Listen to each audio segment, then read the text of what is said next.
In other important news, it's supposed to be 29 degrees at the end of today. How many people have made it to the beach in Nova Scotia yet? That's a good number, but as Wendy mentioned, snowstorms are coming. February will be here eventually. For now, if any of you, there's bus service that goes to some of the lakes. There, I'm sure, are some brand new friends in this room who have cars and want to take a drive to the ocean. Martinique Beach is my current favorite. So I also see quite a few people at the back of the room. There are seats at the front. Feel free to come up anytime you like. And now for academic integrity, Bob, let me invite you up. Thanks, Jasmine. Let's put the academic integrity guy up after we talk about going to the beach. Feels like a setup. Good morning, everyone. My name is Bob Mann. My actual job title is Manager of Discipline and Appeals for the Dalhousie Senate. If anyone's thinking that having a job title of Manager of Discipline and Appeals sounds kind of sexy and cool, you're right. What do I do? I'm responsible for all of Dalhousie's judicial functions. So that's the Senate Discipline Committee, which deals with things like academic integrity, student code of conduct.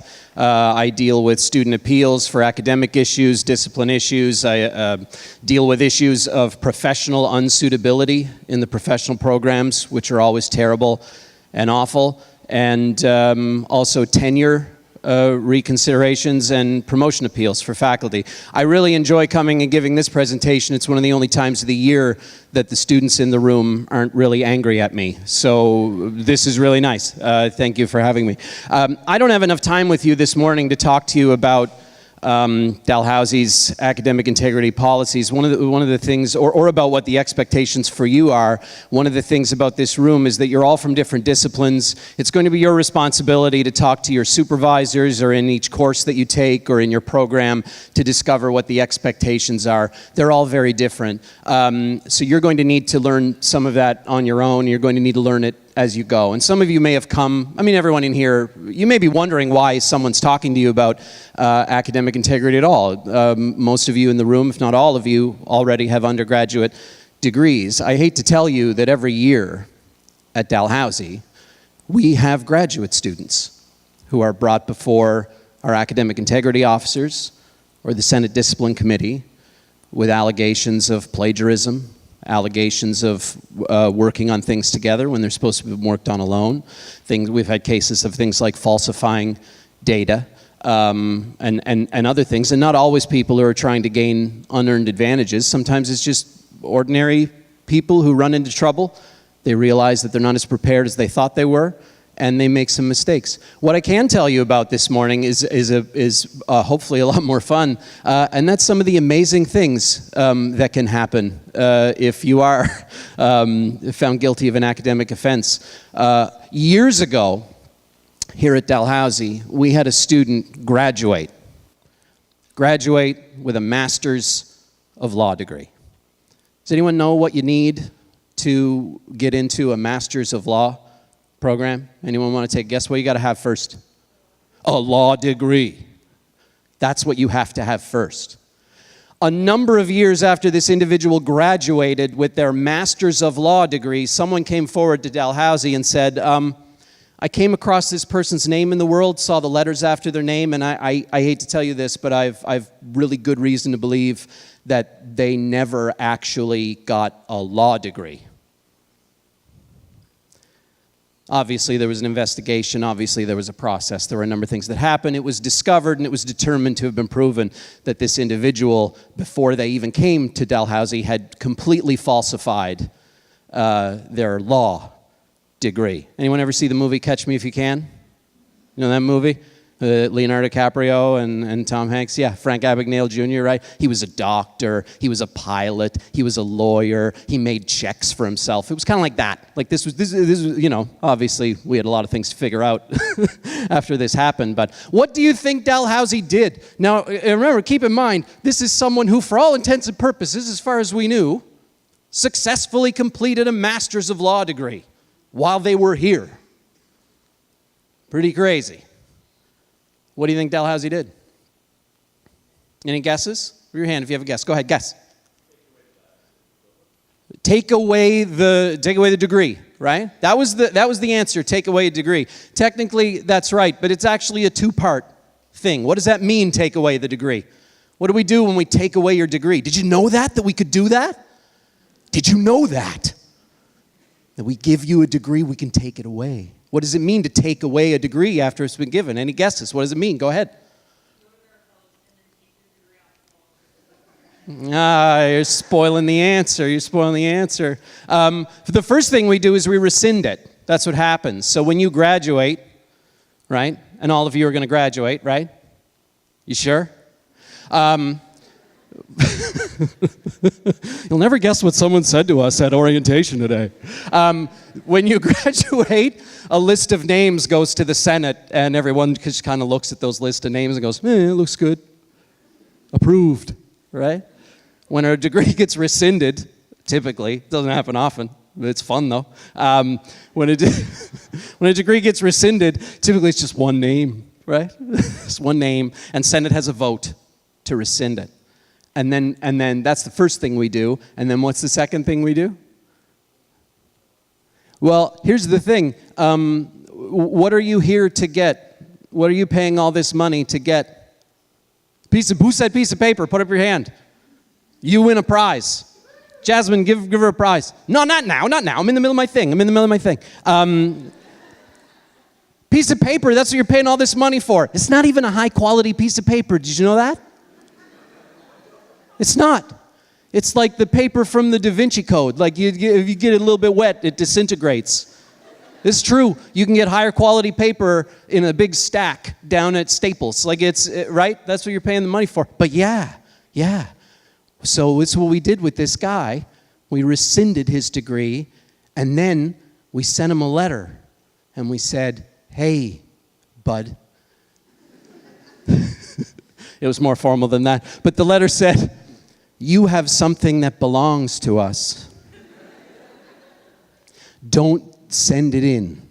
Just keep it where it is and we'll come and we'll get it. And we did. And we went and we got that degree. And it's hanging on the wall of my office. That's not true. I made that part up. That's not part of the process. I made that part up. That'd be fun though. That'd be fun. So yeah, the moral of that story is that just because you cross the stage and get your cardboard tube with the Da Vinci Code paper in it doesn't mean that's necessarily the end. We've had a number, that's the most extreme situation that I can tell you about, but we've actually had a number of situations where students, it's been discovered after the fact. That's something that they did during their time here, or in that case even before, puts the integrity of their degree in question. And we have things that we can do to make that right. And we do. So keep that in mind. That's an extreme example. Obviously, students get expelled. We had a master's student a number of years ago who was taking a course that was not part of their program. Was not part of their program. They were taking a master's program in one faculty, and they took, you know, some of you are in master's programs or in graduate programs where you will take courses, right? Some of those courses might not necessarily be from your faculty. You'll have to go somewhere else to get a, you know, just a course requirement. We had a student who took a course requirement, and it was discovered that they had substantially plagiarized large portions of their paper. And the reasons for doing it was that the other time management, they had an issue, they didn't take the course all that seriously, all that stuff. This was a very, very senior student. And the plagiarism was egregious. And the Senate Discipline Committee expelled that student. That student was in the last year of their program.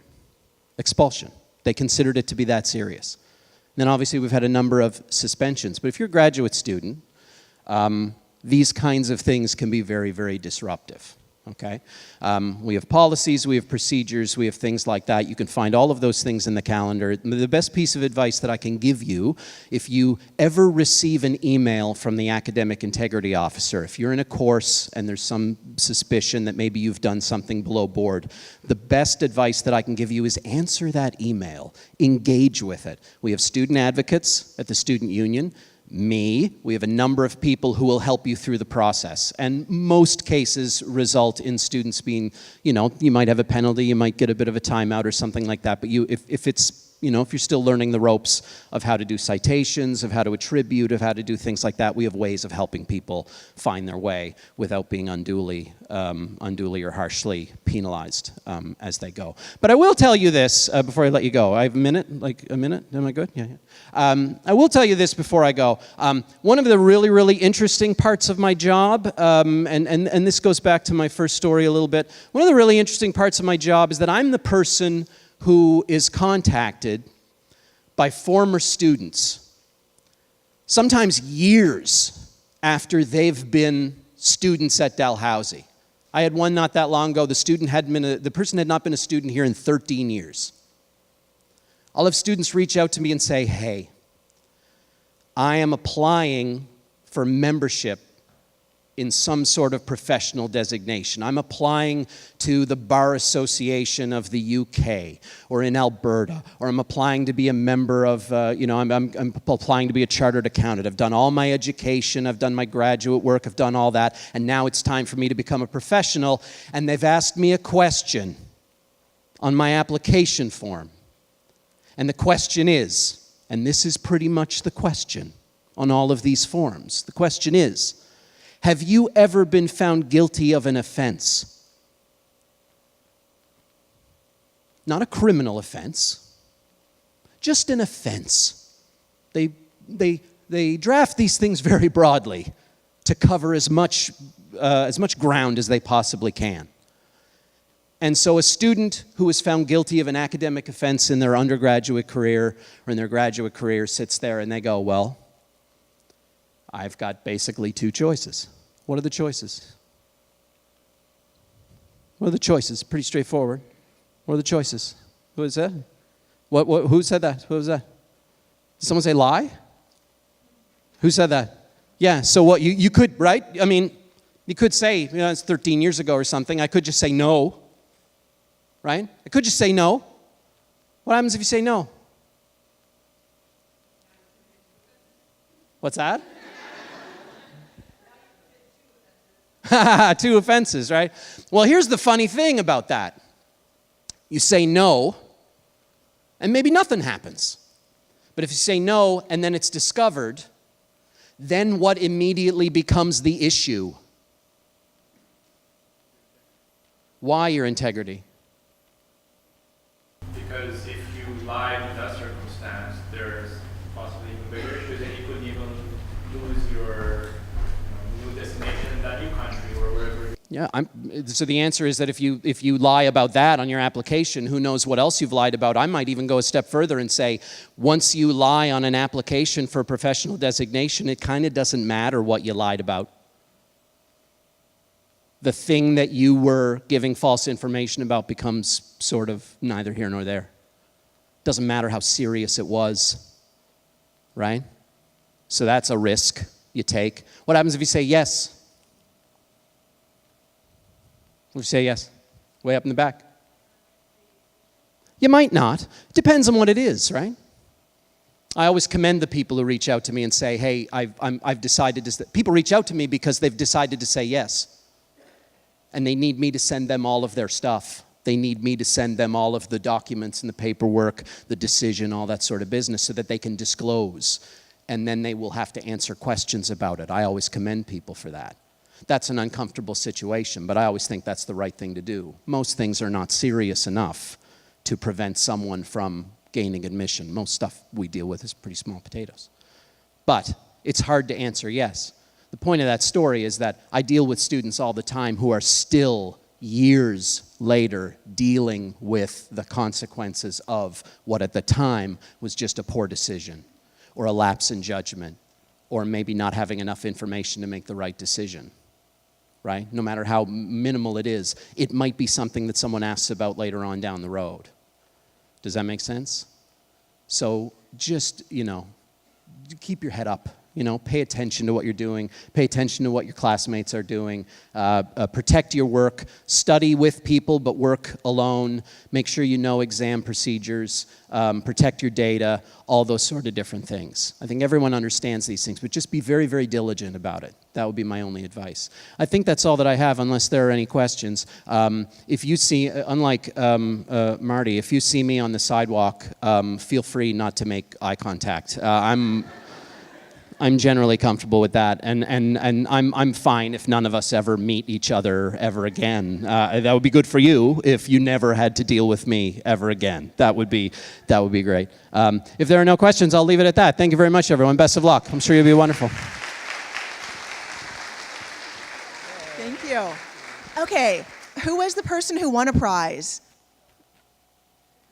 Perfect. A prize on the top of the box. So I'm sure you will all have noticed that it's the 200th anniversary, so we're starting out with some 200th swag. Thank you. Congratulations. Actually, let's do one more. While we're doing one, we have 4 t-shirts total to give out, and then we have the big prizes for the second half. So would you give me a number between 1 and 585? 327, thank you.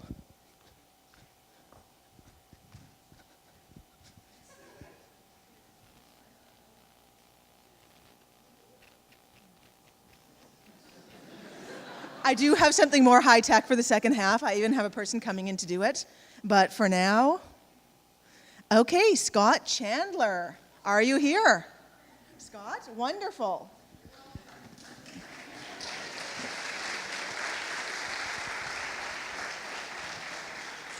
Congratulations. Can you give me a number between 1 and 585? 202. 202.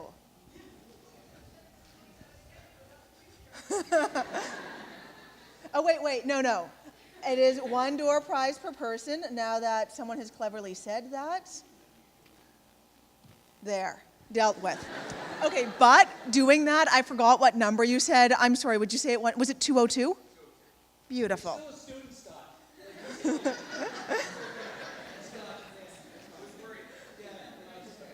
Okay, do I have, I'm going to make this a little bit longer.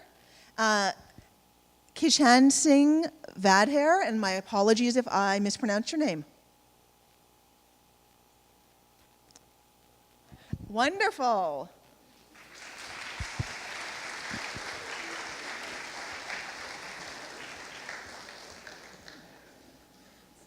Congratulations, and can you give me a number between 1 and 585? 40, I guess. 40, perfect. Also, who can guess how many people were registered as of end of day yesterday? Amazing. If I had another t-shirt, I'd give you one.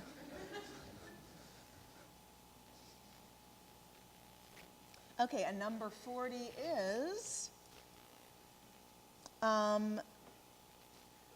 my apologies in advance, Vijay Alaskshmi, and last name Eshkakemuth, and also my apologies, I'm sure I got that wrong.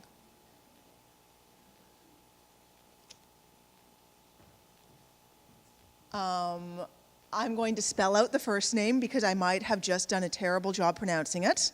Vijayalakshmi. Are you here? Well, then, good news. I have another t-shirt. Thank you. All right, and now...